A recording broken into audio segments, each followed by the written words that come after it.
I think that's going to allow us to really have some benefits start catching up to what they're doing. Yeah. One of the things I'm really anxious to see with AI, have you seen the movie Moneyball? Yeah. Yeah. So I'm curious if AI starts to help people like yourself, where you've got a lot of data and you plug it into an AI and it starts to spit out, hey, you know what? You're focused on the wrong metric. This is actually what creates a successful site and those kind of things. So it'll be Right. interesting to see if that takes place. Two more quick questions. Yeah. One, what do you think are the biggest threats facing self-storage today and over the next decade? Yeah. I mean, I don't I don't see any big extra.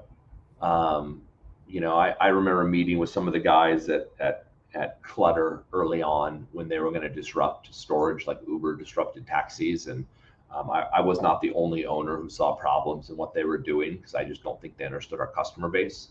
So I don't worry that there's going to be something that drives our demand away, that takes our demand, because movers have always been a part of what we do, but that's not, we're not movers for self storage. That's not what we do. I think one of the concerns is, the consolidation is going to continue.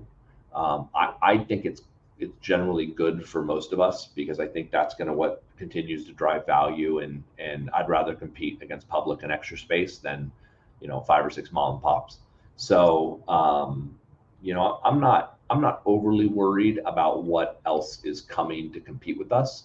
Um, so I do worry that one of the challenges that most of us will have is if as consolidation happens, it'll become more and more and more private equity, and that it'll continue to push out some of the rest of us.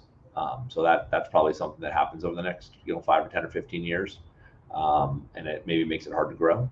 But I think storage is in a really good position going forward for the next 10 years. I was going to ask them, and I want to end on a good note. Where do you see the biggest opportunity? And if you want to use some of these variables I'm going to suggest here in a moment, great.